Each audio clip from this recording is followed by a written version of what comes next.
happy that's clean, dry any excess up. The IPA will evaporate pretty quickly, so you just need to get what excess there is. Once you've done that, close the ovens. Next part that we'll clean is the bare fibre pads. So the hood is already open. Got my IPA rod or cotton bud. I'm just going to wipe the surface. So if you can see, it's just a surface in the hoods.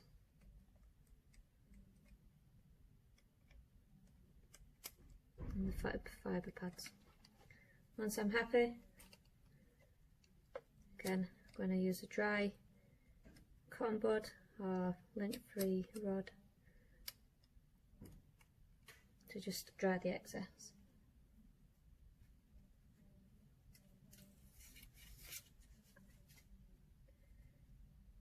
Cleaning the LEDs once again. Make sure that this is really moist, and you're gently going to clean the LEDs inside the hood. Once happy with that,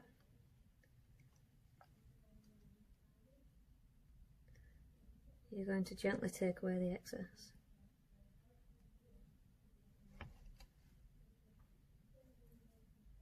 One thing we never do is use canned air to clean these. Happy with that. What we can then do is clean the V grooves, which are the blue V grooves in the middle. Once again, IPA, and you just wipe in on there. If you happen to have a little bit of fibre stuck in there, a little bit of dust in the actual groove, you can get a bare fibre and push the fibre out to kind of scrape any light dust particles that are in the groove.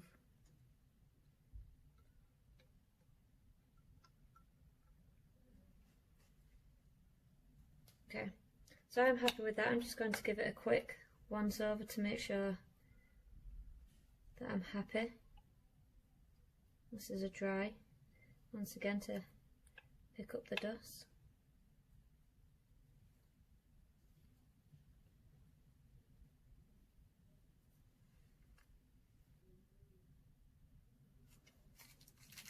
So what I need to do now is replace the electrodes. So you'll get a bag with 2 electrodes in, and they both have plastic covers over them. Keep those plastic covers.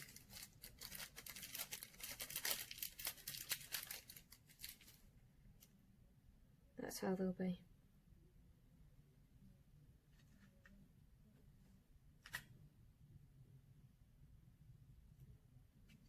To replace the electrodes, take care and don't touch the tip and don't touch the metallic part. Be extra careful. And what they do is they just pull out. This is my used one. I'm going to replace it, so I will take one plastic cap off, put the other plastic cap back on. So this is my new electrode. When I pop it back in here, you have to be extra careful not to pop the tip onto anything. So lower it in, then slide it into place. Hold it in place because it does have a tendency to fall out. What you need to do then is put the electrode back in place, all the time being careful not to touch the metallic part. So I'm not going to stab it in, I'm going to lower this in. There's a little latch, you can just see there, to lower it, pop the electrode in there. Now I'm going to screw it in place. I'm going to do the same with this one. So I'm replacing it.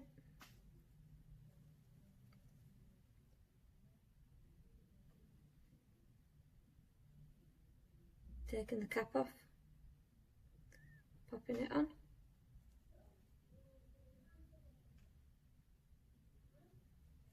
But once again, don't touch the tip on anything and don't touch the metallic part. So I'm going to lower it in and pop it through. Hold that in place. Get in a comfortable position. And same again, under the latch and lower down. As you can see, the electrodes popped out. So all you need to do is keep it, and that's why it's important to try and keep control of where it is. You're just lowering it in. If you do have these uneven, you will be able to look directly down and see that it isn't uneven.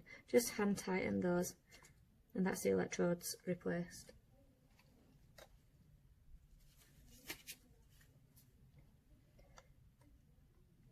Shut the lid.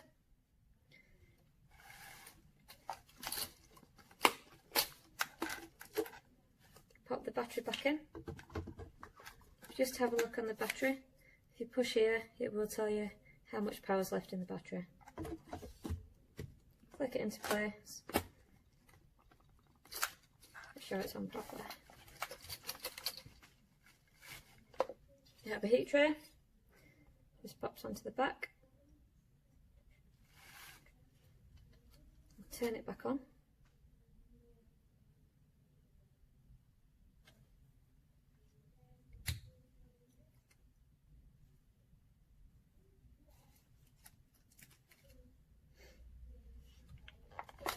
As you can see, the screen is facing away from me, and I would be reading the screen upside down.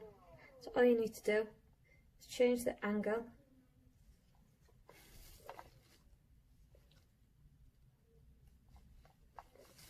Change the angle and it will flip, so you can see it at whatever suits you, whatever is best for you. If you want to splice this way, I'll splice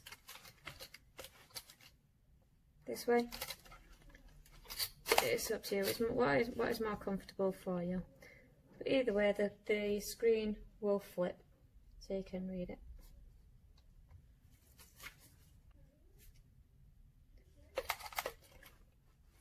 To change the setting on the sleeve for the heater, you need to log in.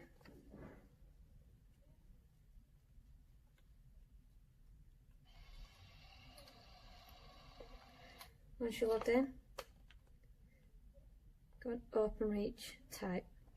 We have inputted the sleeves, so open reach sleeves. And whichever type sleeve you're working with, select that type, program setting complete at the top, and it will take you back to the original screen, waiting for you to pop the splice in the oven. When you're popping your splices in here, be extra careful, and you want to align them with the grooves. All you need to do is, once it's cleaved, it's about 3 mil over the V groove and about 2 mil away from the electrode. You don't want to go over the electrodes, but you want to go over the V groove. So you'd lower your fibre in there. You wouldn't slide it in, you would lower it in so you don't damage the end of the fibre. And what you do is you trap it into place. Close the lid. You would see your fibres on the screen. Once you've done that, once you're happy, you would press go and it would splice them together. Your next step would be to put it in the oven.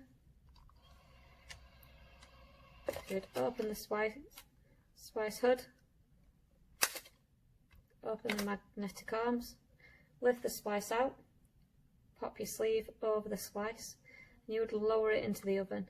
So as you can see, these are kind of spring loaded on the side, and the slightest of touch will force the oven to shut.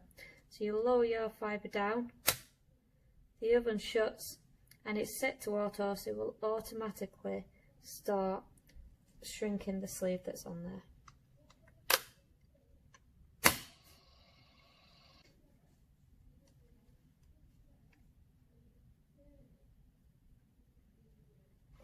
So every day before you use your machine, it's really important that we perform an arc test.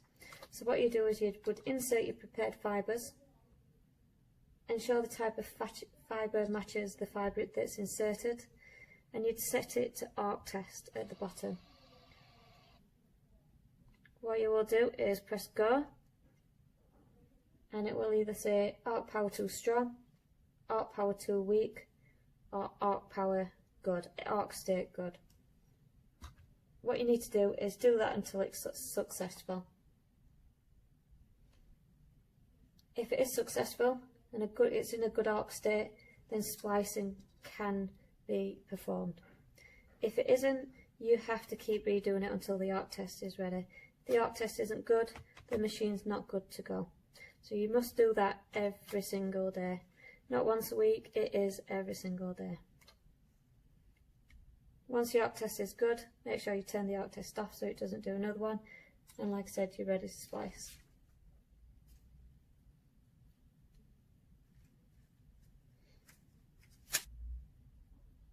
We must be cleaning our machines every day, even if it's just a once over. So at the end of every day or the start of every day, before you run the arc test, just give it a rub around, make sure you collect all the dust, make sure there's nothing in there, no loose fibres, hairs, dust, anything like that that could prevent the splice from taking place. Once you're happy, turn off your machine.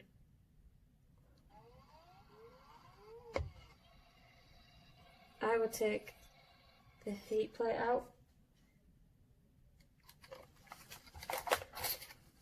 make sure you've got your handle, lay it on top,